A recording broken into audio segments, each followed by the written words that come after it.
ప్రభునందు ప్రియమైన సహోదరి సహోదరులందరికీ మన ప్రభువును రక్షకుడైనటువంటి యేసు క్రీస్తు యొక్క నామమున 2010వ సంవత్సరపు నూతన సంవత్సర శుభాకాంక్షలు తెలియజేయుచున్నాను. ఈ సమయంలో పరిశుద్ధ గ్రంథములో నుంచి ఇర్మియా గ్రంథము 1వ అధ్యాయము 8వ వచనాన్ని దేవుని వాక్యములో నుంచి మనం చదువుకుందాం. భయపడకుము, నిన్ను విడిపించుటకు నేను నీకు తోడయ్యున్నాను. ఇదే యెహోవా వాక్కు. పరిశుద్ధ గ్రంథములో ప్రవక్త అయినటువంటి ఇర్మియా ద్వారా దేవుడు తన ప్రజలకు ప్రభు అనుగ్రహిస్తున్న ఒక శ్రేష్టమైన వాగ్దానము, భయపడకుము, నిన్ను విడిపించుటకు నేను నీకు తోడయ్యున్నాను అని ప్రభు ఇక్కడ ఒక శ్రేష్టమైన వాగ్దానాన్ని ప్రభు చేస్తూ ఉన్నాడు. నిజమే, ప్రభువునందు ప్రియమైన సహోదరుడా సహోదరి, ఈ 2010వ సంవత్సరం నూతన సంవత్సరములో ప్రభు ప్రతి విషయములో కూడా నిన్ను విడిపించటానికి నీకు తోడై ఉంటానని దేవుడు ఒక శ్రేష్టమైన వాగ్దానాన్ని ప్రభు మనతో చేస్తూ ఉన్నారు. దేవుని యొక్క వాక్యములోనికి వెళ్ళడానికి ముందుగా ఒక ఉదాహరణను నేను మీకు జ్ఞాపకం చేసి దేవుని వాక్యములోనికి ముందుకు వెళ్తాను. ఒకానొక సందర్భంలో ఒక యవనస్తుడు ఒక యజమాని దగ్గర పనిచేస్తూ సాధారణమైనటువంటి స్థితిలో ఉంటున్నటువంటి ఆ యవనస్తుడు ఒక ఉత్తమమైన భవిష్యత్తును గురించి ఎన్నో కలలు కంటూ ఉండేవాడు. దానిని చూసిన ఒక యజమానుడు ఒకానొక సందర్భంలో తనకు ఒక బహుమానం ఇవ్వాలని ఆశపడి ఒక చాలా పెద్ద భవనాన్ని ఆయనకి బహుమానంగా ఇవ్వడానికి ఇష్టపడతాడు. తాళపు చెవులను ఆ యొక్క యవనస్తునికి ఇచ్చి, ఈ నూతన సంవత్సరం నేను నీకు ఇది ఒక బహుమానంగా ఇస్తున్నానని ఆ యవనస్తునితో ఆ యజమానుడు చెప్పినప్పుడు ఊహించనటువంటి ఆ గొప్ప బహుమానాన్ని గురించి తలపోసుకుంటూ ఆశ్చర్యపడుతూ తాను ఎక్కడైతే తనకు ఆ గృహం ఇచ్చాడో ఆ స్థలానికి తాను వెళ్ళడం జరుగుతుంది. వెళ్ళి ఆ గేట్ తాళం తీసి చాలా పెద్ద భవనము, ఆ భవనం చుట్టూ కూడా చాలా చక్కటి తోట, చాలా పెద్ద ఒక మంచి వనము ఆ భవనం చుట్టూ ఉంది. ఆ ఇంటికి వెళ్ళి ఆ గేట్ తీసి లోపలికి వెళ్ళి మరలా గేట్ పెట్టి ఆ ఇంట్లోనికి వెళ్దామని ఆ నూతనమైన భవనంలోనికి వెళ్ళడానికి ఒక 10 అడుగులు ముందుకు వేసేసరికి తన ఎదురుగా ఒక పెద్ద నల్లటి కుక్క తనకు కనపడ్డది. ఆ పెద్ద నల్లటి కుక్కను ఆయన చూసేసరికి ఒక్కసారి భయపడిపోయాడు. ఆ కుక్కకు గొలుసు కట్టి లేదు. ఆ కుక్క ఈ వ్యక్తిని చూడగానే కరుద్దాం అన్నట్లుగా మీదకు వస్తూ ఉంది. ఈయన భయపడిపోయి బయటికి పరిగెత్తుదామంటే గేట్ వేస్తుంది కనుక ఆయన ఆ ఇంటి చుట్టూ పరిగెత్తడం మొదలు పెట్టాడు. పరిగెడుతున్నాడు. వెనకాల కూడా ఆ కుక్క పరిగెత్తుకుంటూ వస్తుంది. ఇంటి చుట్టూ ఆ యవనస్తుడు పరిగెత్తి చాలా ఆయాసపడుతూ చివరికి తిరిగి ఇంటి ముందుకు వచ్చి ఒక్కసారి ఆయన ఆగిపోయాడు. ఆగిపోయేసరికి అంత దూరంలో వెనకాల ఆ కుక్క కూడా ఆగిపోయి అది కూడా ఆయాసపడుతుందట. ఈ యవనస్తుడు నేను ఆగగానే ఈ కుక్క కూడా ఆగిపోయింది ఏంటి అని భయంతో వెనక్కు తిరిగి చూసేసరికి ఆ కుక్క ఆయాసపడుతుంది.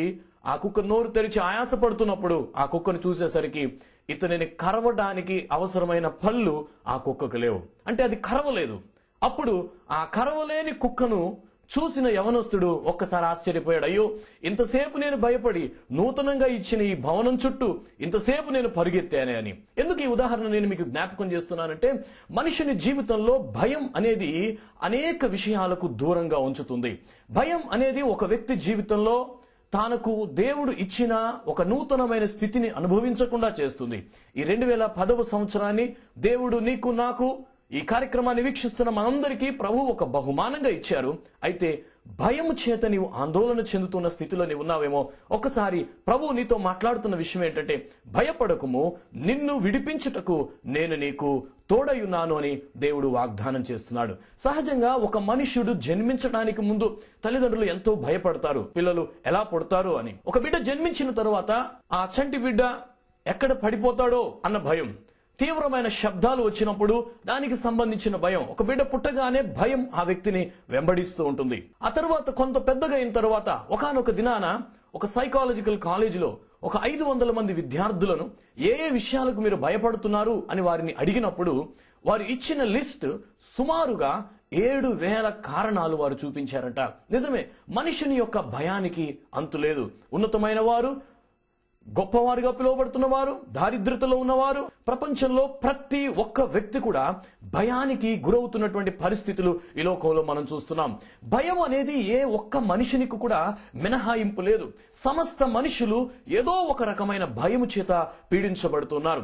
ఈ కార్యక్రమాన్ని వీక్షిస్తున్న నీవు ఏ విధమైన భయం చేత నీవు ఆవరించబడి ఉన్నా, శ్రేష్టమైన స్థితికి దూరంగా జీవిస్తున్న పరిస్థితి నీలో ఉన్నా, దేవుని వాక్యం నీకు ఇస్తున్న వాగ్దానం ఏంటంటే, నిన్ను విడిపించడానికి నేను నేను నీకు తోడై ఉన్నాను, భయపడకుము అని ప్రభువు వాగ్దానం చేస్తున్నాడు.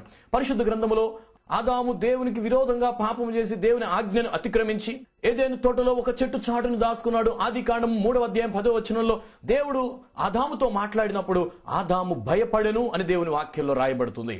ఆదాము భయపడడానికి తాను చూపిన అవిధేయత వలన, దేవునికి తనకు కలిగిన ఎడబాటు వలన ఆదాము భయమునకు గురవుతున్నాడు. కొత్త నిబంధన గ్రంథంలో మనం జ్ఞాపకం చేసుకుంటే జకరియా యొక్క జీవితంలో ప్రభు వచ్చి అంటున్నాడు, జకరియా భయపడకుము అని ప్రభు అంటున్నాడు. మరియ దగ్గరికి వచ్చి ప్రభు అంటున్నాడు, భయపడకుము అంటున్నాడు. యోసేపు దగ్గరికి ప్రభు వచ్చి అంటున్నాడు, భయపడకుము అని ప్రభు యోసేపుకు జ్ఞాపకం చేస్తున్నాడు. అంత మాత్రమే కాదు, గొర్రెల కాపరుల దగ్గరికి ప్రభు వచ్చి అంటున్నాడు, భయపడకుము అని.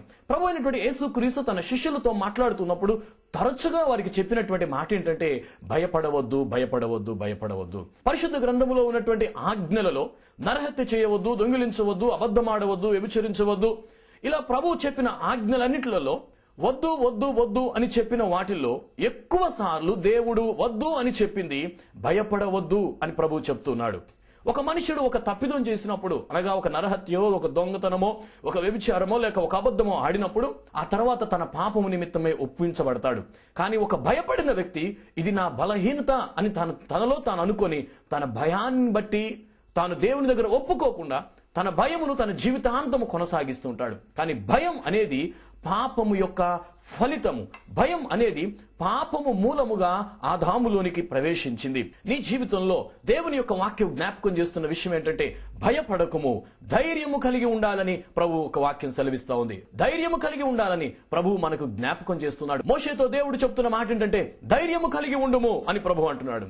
యెహోషువతో దేవుడు 1వ అధ్యాయంలో ప్రభు అంటాడు, దిగులు పడకము, ధైర్యము కలిగి ఉండుము అంటాడు. ఎజ్రా గ్రంథంలో ఎజ్రాతో ప్రభు అంటాడు, ధైర్యము కలిగి జీవించుము అని ప్రభు చెప్తూ ఉన్నాడు. అంత మాత్రమే కొత్త నిబంధన గ్రంథంలో యోహాను సువార్తలో ప్రభు తన శిష్యులతో మాట్లాడుతుంటాడు, నిబ్బరము కలిగి ధైర్యముగా ఉండండి అని ప్రభు అంటాడు. హెబ్రీ పత్రిక 10వ అధ్యాయము 35వ వచనంలో ఈ విధంగా రాయబడుతుంది, ధైర్యము విడిచిపెట్టకుడి, దానికి ప్రతిఫలముగా గొప్ప